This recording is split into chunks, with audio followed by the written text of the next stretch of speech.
scapulothoracic articulation adjustment. With my back hand, I'm going to put my pinky, I'm going to grip the scapula with the palm of my hand. The pinky is going to be touching the medial scapula, and the thumb is going to be on the lateral side of the scapula. And then the other hand is going to be on the deltoid pectoral groove.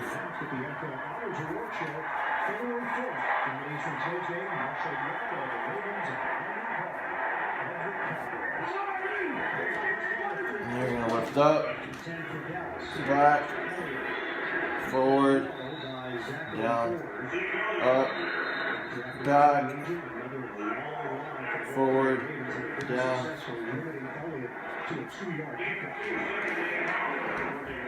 That's it. So I'll be doing the inferior humeral head adjustment. So you're going to look for the acromion. You can come off that acromion to the ledge of the humeral head. And then the adjustment is going to be S to I. Just pressing down with your thumb. And rarely you can feel the restriction, but with the first thrust usually breaks the adhesions. So I'll be doing the levator scapula adjustment now. So can I get you to lift the shoulder up? I'm going to trap this shoulder to my sternum.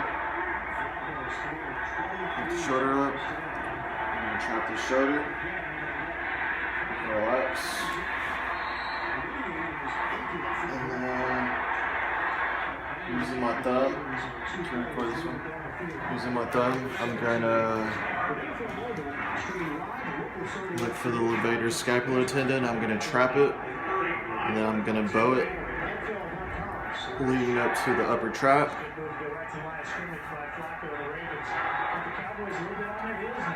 Do that 4 or 5 times to loosen it up.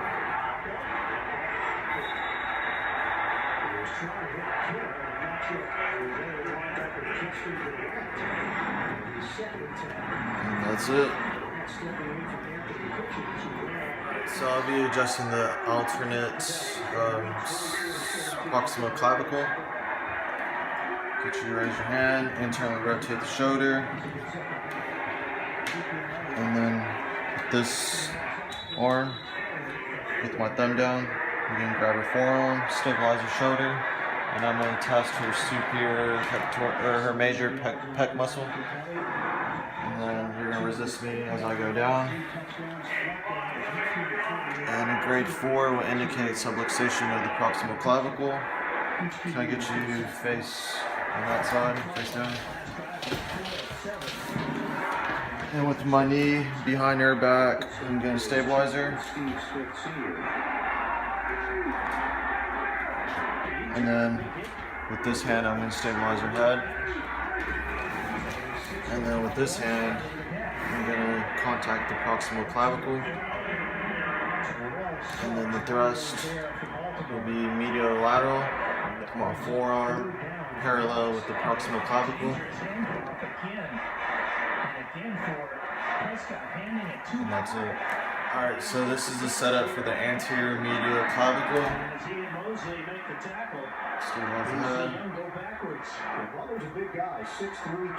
And the thrust will be medial-lateral on the clavicle.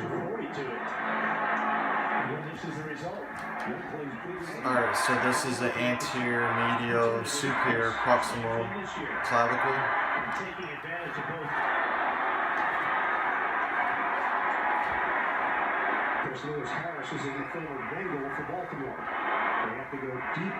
You're a little bit more ahead, towards her head, since it's superior. And if there's any breast issues, you get the patient to cover up if it's needed. And the line of drive is medial to lateral. This is a setup for anterior medial inferior proximal clavicle. The line of drive is going to be I had S, and medial to lateral.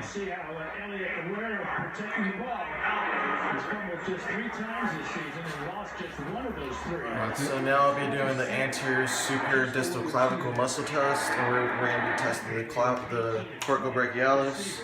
I'll make sure my patient's not touching herself and not touch herself. I'm going to have her bring her arm up 45 degrees out.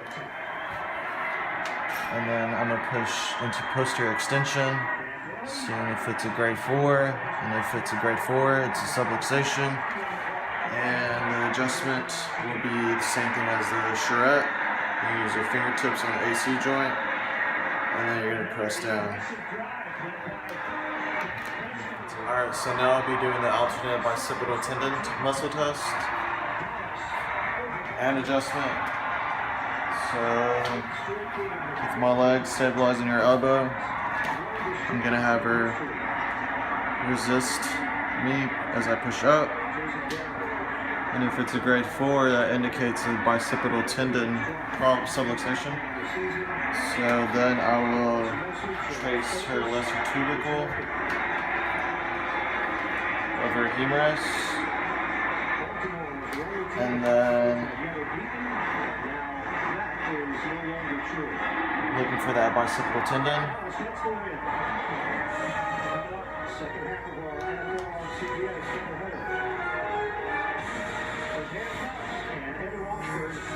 And I'm going to bring out her arm parallel to the ground. And then in this case, if it's subluxated, the bicipital tendon is going to be more lateral. So you're going to want to push it more medial. So the line of drive is going to be lateral medial.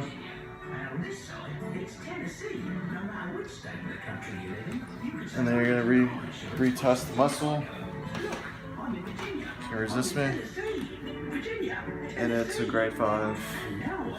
So I'll be doing the anterior inferior humerus. I'll do the muscle test first. And then, since it's an inferior, you're going to want it at this 45-degree angle instead of all the way up here. Can you resist me?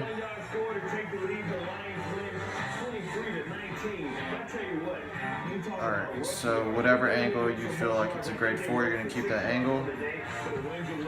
You're going to put that arm and the back of their palm facing that way. You're going to stabilize the scapula. And then you're going to thrust down. Keeping that angle, you're going to retest. And if it's a grade 5, you fixed it. And if it's beyond that 45-degree angle, like it's relaxed, if it's past here, you're going to test it. And if it's a grade 4, you keep that angle. Can you stand up? And can you sit up? Make sure you keep that angle. Turn around.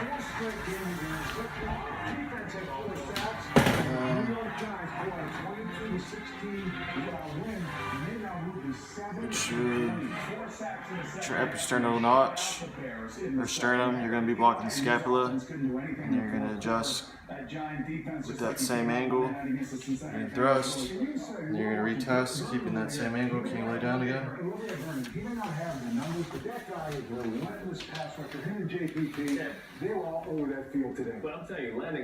Push away. It's a grade 5. Alright, so now I'll be doing the posterior humerus adjustment. I'm going to have my patient bring their arm back to her back and bring it as high as possible. And then with my downward hand, I'm going to grab the distal end of her humerus. And then with this hand, I'm going to stabilize on her back. And then I'm going to push down on her humerus. Can you resist me as I push down? And if that's a grade 4, that's going to be indicating a posterior humerus. So for this adjustment, you're going to have a web contact.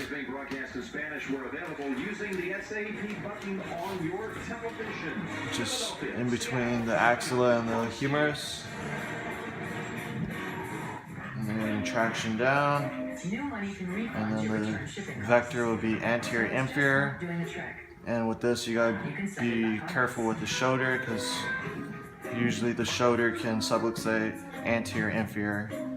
So it's barely a body drop. And then you're gonna retest.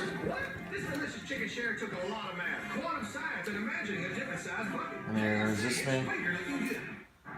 And it is a grade 5 now.